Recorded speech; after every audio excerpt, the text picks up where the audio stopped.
This is a story that happened when I was 13 years old. I lived in a primarily white neighborhood where there weren't a lot of black people.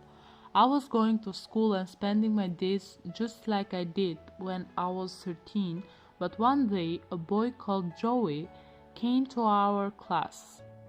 Joey was black. In fact, I think he was the only black person in our entire school. Already he was a sore thumb sticking out, but he was really just an ordinary boy just like me, having similar interests, like sports and comics, books, or video games. But the 13-year-old me didn't understand that. In my eyes, Joey looked repulsive somehow. I thought he was unnatural. I obviously didn't hate him. It was just that I, for some reason, felt disgusted by him at the time because he was black. And it wasn't just me, a lot of classmates gossiped about him, too seemingly sharing my opinion. Thinking we should play a prank on him, we started to harass him almost every day, like hiding his school bag or giving him funny names. I thought it was all games and fun, but in reality this was just plain bullying and nothing else. But Joey took it all. He was never really riled up every time something like this happened. Neither did he call for anyone. He just silently endured until everyone stopped doing it as they got bored of it. I too stopped, but my repulsion never vanished. I simply started to avoid Joey, trying to think that he was not there. This was about the time Fresh Prince of Bel-Air started airing, and probably a year later, our school since then had a lot of more black people around, and a lot of controversies were reported because of this, but I never kept them in mind being so young. Honestly, I didn't like the show at first when it first aired, this being for the same reason as why I didn't like Joey, as I felt repulsed by the black actors. But my mother really liked the show, and since we only had one TV and I was addicted to the TV, I had no other choice but to watch it with my mother, until I too started to actually like the show as well. I got over my repulsion of black actors, but not against black people in real life, as I was more engaged into the comedy. This is when finally the show started to teach the viewers its lesson in subtle ways.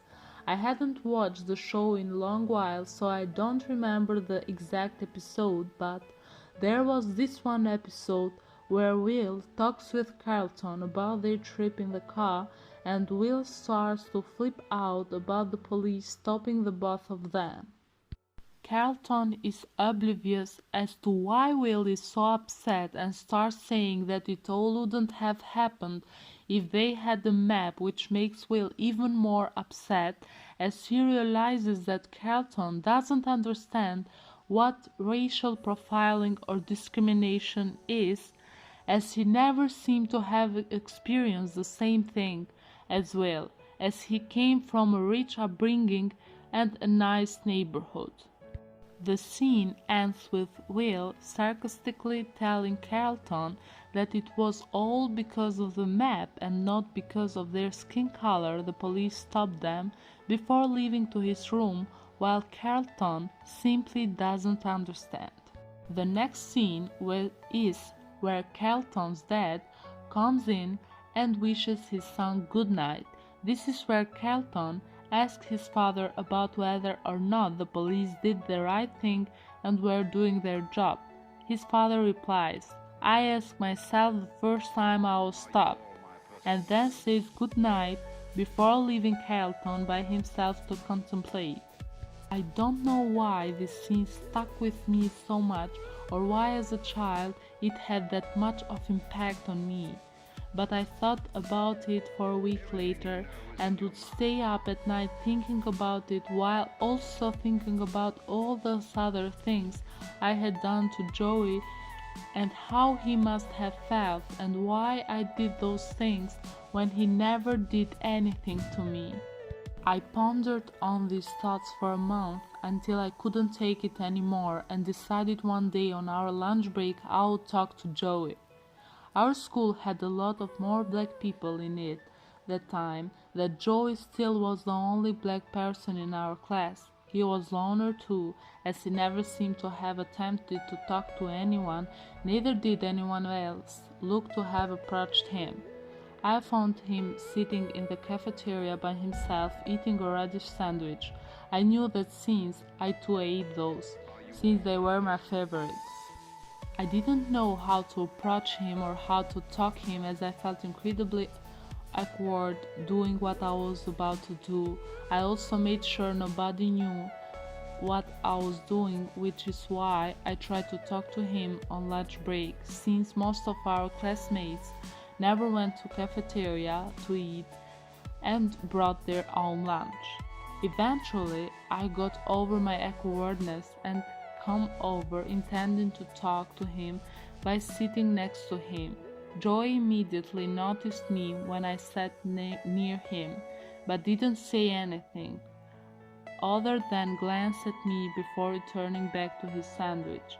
I too didn't talk, and just like that, I think an entire lunch break passed with us not talking and me just awkward as hell just sitting next to him saying nothing. I asked Joey later, when we were much older, like what he thought when I did that. He told me that he thought I was about to harass him and that what I was doing was actually the most nervous he was compared to everything else he had experienced, since he had never anyone sit like me next to him, as silent as a rock, without knowing what to do. We laughed our asses off. Anyways, this actually continued for like 4 days, where I would sit down at lunch break next to Joey without saying another word, as I didn't know what to say exactly. You know how kids are asking for forgiveness isn't something kids can do that easily with their stubborn minds. But finally, after third day and thinking how unbearable this was, I finally just wanted this to get with, and when lunch break came around, I again sat next to him with my own lunch and immediately spoke before he could start eating. I am sorry. What? I am sorry. For what? I am sorry for doing the things I did to you. Okay. He started eating. I, not eating at all, still waited as I expected to hear something else, but I never did, as he simply ate while I looked at him waiting for the words I expected to hear. He too noticed me staring at me expectantly and stopped eating before turning to me. What? So you forgive me? No. And that's pretty much the end of the conversation. I was totally dumbfounded and had no idea what to say next. Joey too didn't seem to want to talk anymore and simply finished his lunch, while I did too. For the next week, I pretty much pondered about what to say next. Joey had refused my apology and I was clueless as to what to do. Because of that, I simply continued to have my lunch with Joey every day since I got used to it. We also started talking, not about the apology, but just talking about hobbies like comics and video games. My repulsion towards him also disappeared as I started to understand Joey as a person more than something else. Before I knew it, we became pretty tight friends, going over to each other's houses and playing. My original friends also became more friendly with Joey once I started to invite and play with him more. This continued until our high school years and even until university, as both me and Joey attended the same university studying different fields, with me studying geology and him studying chemistry. We stayed friends for our entire life really, and the reason I am making this post is because I wanted to tell this story as Joy had married recently and asked me to become his best man, where I told the same story at his wedding. We drank that night too, with me asking how being a married man was like and him replying he couldn't be happier. We got pretty drunk because of that, and since I told the story, there was something on the back of my mind that I forgot and wanted to ask. After all these years, did Joy ever forgive me? I asked him, both of us being absolutely wasted as we sat on the terrace. I didn't see his face, but he did tell me. No, even after all those years, he said, he still hadn't forgiven me.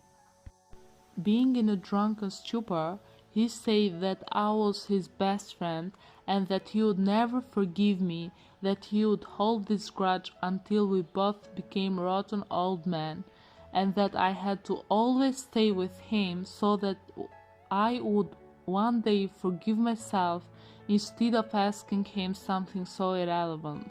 And just like that, we are here. I am writing this post in effort to do exactly that, as I didn't really want to keep this up until me and Joy both become old men.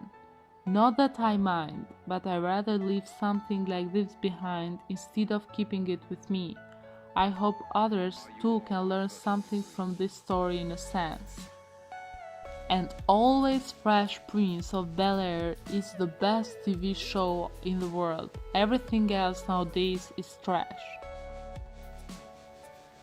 Okay, I hope this story would be also useful for each of you, and also don't forget to subscribe. Thanks for watching.